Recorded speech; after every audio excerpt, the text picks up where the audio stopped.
Hello everyone and welcome on today's video. My name is Wouter Pere and I'm the founder and main developer of GHE-tool Cloud, and today I'm going to talk to you about geothermal cooling and more specifically combining active and passive cooling on your geothermal design. All over the world, cooling demand is ever increasing due to the climate change, and designing your borefields to cope with this increasing cooling demand is very challenging. And that's why we have developed a method to combine active and passive cooling on your geothermal system. Let's go into it. So first of all, what's the difference between active and passive cooling? When we talk about passive cooling, which is sometimes also called free cooling, it's cooling without a compression step. So meaning our heat pump does not work when we're cooling our building. This means that we're directly using the cold in the ground, but in order to cool our buildings in such a passive or free way, we need to make sure that the temperature of the fluid in our ground stays under a certain very strict temperature limit, typically around 16 to 17 degrees Celsius. And this means that if we want to cope with our large cooling demands or larger cooling peaks, that we need to have a very large borefield, which is also expensive. On the other hand, what we can do is we can choose to work with active cooling. So what we do there is we use our heat pump to cool our building, and this leads to no real limits on the maximum average fluid temperature inside of your borefield. Because our heat pump can inject water of 30 degrees, 40, 50, 60 degrees into the ground, there is no real theoretical or let's say a technical limit. And that's why when we have a high cooling demand and we choose to work with active cooling, we can have a very small borefield because there is no real limits on the maximum temperature there. But the main disadvantage is that we have a higher electricity consumption because now a heat pump is working. So the design question geothermal engineers have is, well, can we combine the size of our borefield we get when we work with active cooling, but with the efficiency of passive cooling? And that's exactly what you can calculate with GHE-tool Cloud.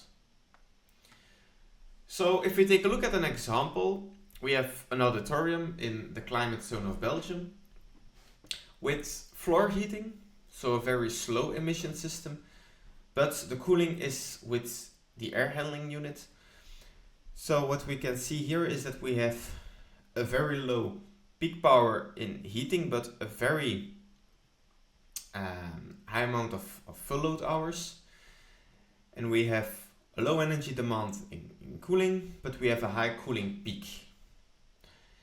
And if we would size this borefield to cope with this cooling peak in a passive way, we need to set 17 degrees C as a maximum fluid temperature limit. And we see that we end up with 2310 meters of geothermal boreholes. This means, which is quite a lot. And we also have around 200 kilowatt hours per year of electricity consumption. Now this is also a discussion. When you have passive or free cooling, it's not actually free because there is still a circulation pump running. So that's why the seasonal energy efficiency, or SEER, of passive cooling is around 2025.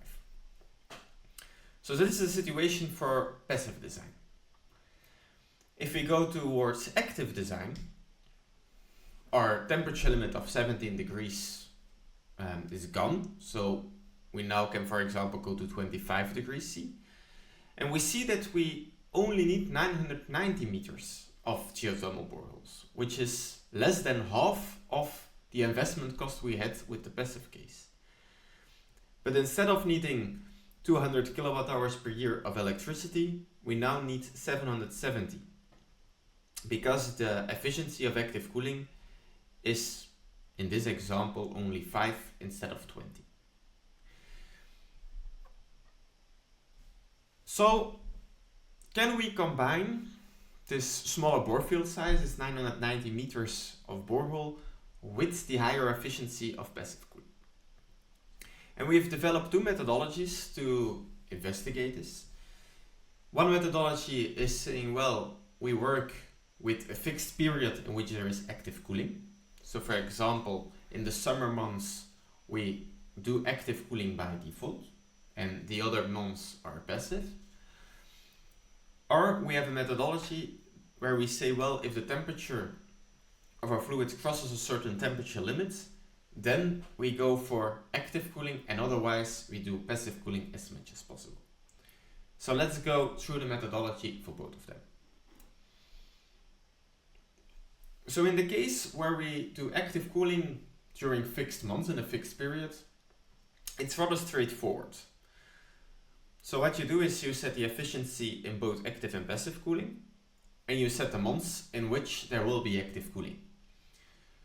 Then in the backend, the algorithm calculates the resulting ground load using both the efficiency for active and passive cooling, and using that resulting ground load, the temperature profile or the required size for your borefield is obtained, and we return to you your average SER or cooling efficiency.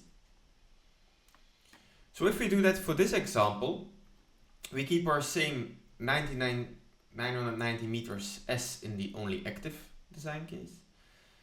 And we see that if we cool in the summer months from June until September, we see that almost all our cooling is active. You can see on the middle graph the time series, where in summer there is, of course, all the cooling which is active, and we just see that there is a large passive cooling peak, I guess, at the end of May.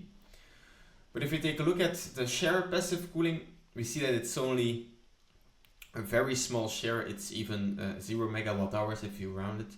So it's almost negligible. And you can also see in the average SER. So the average SER, if we combine active and passive cooling in this way, is 5.24, which is slightly better than the active cooling.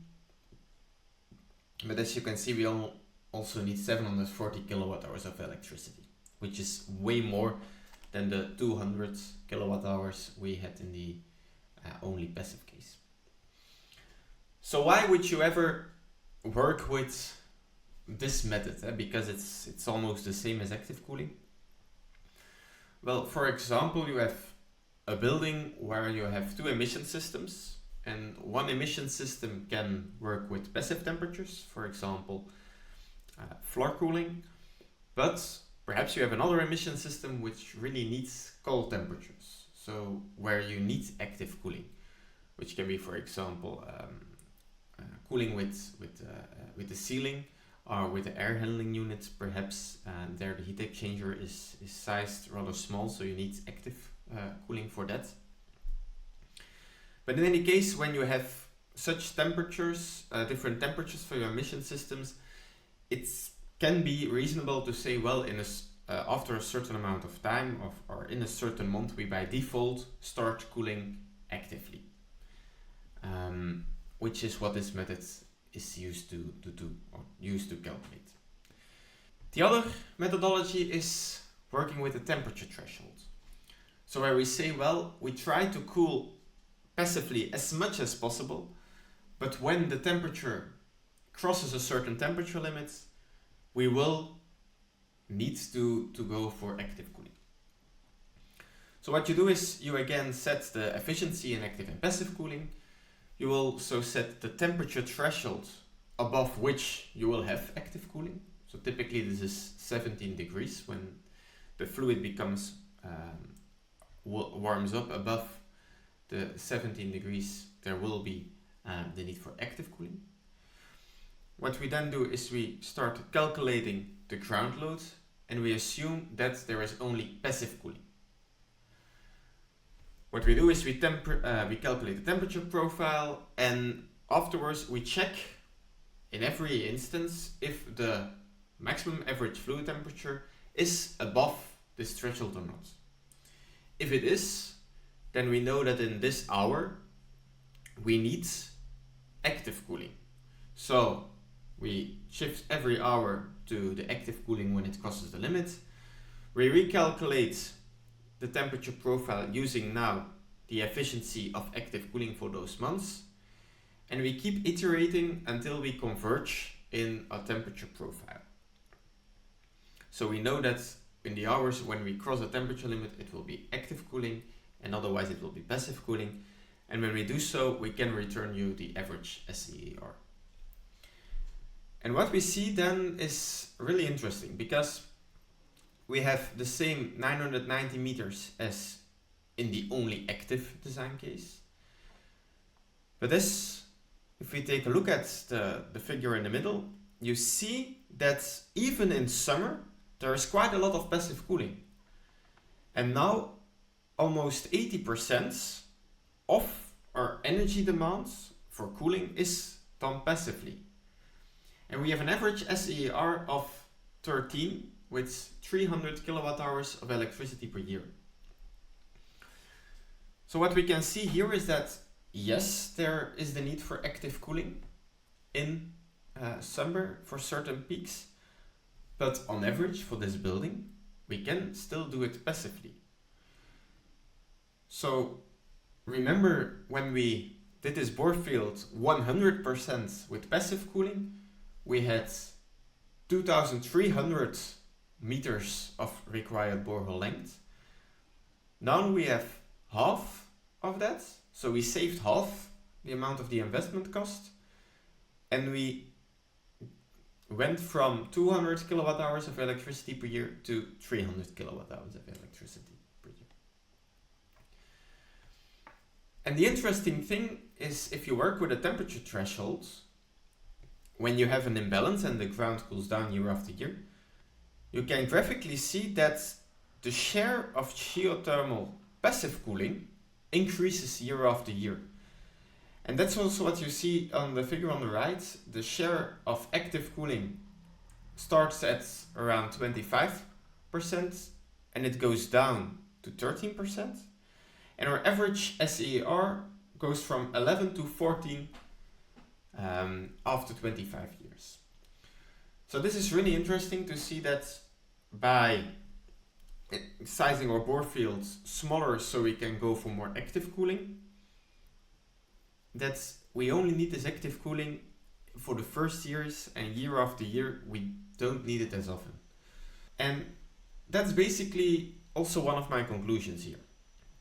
So what we do is we learn that combining active passive cooling can limit your investment cost rather significantly. It can limit your electricity consumption if you compare it to only active cooling. And so if we did only active cooling, we had around 770 kilowatt hours of electricity consumption per year, and now we only have 300 if we work with a temperature threshold. And we also can come close to the efficiency of passive cooling. Using this methodology can be interesting when we want to design feasible bore fields where the cooling is only critical in the first years of operation. And that basically was all I wanted to say about active cooling. In our next video, we will be going into GHE-tool and I will show you how you can play around with active and passive cooling. But for the moment, if you think this is interesting, please share it with your colleagues, spread the word, and I'm looking forward to seeing you in the next video. Take care. Bye.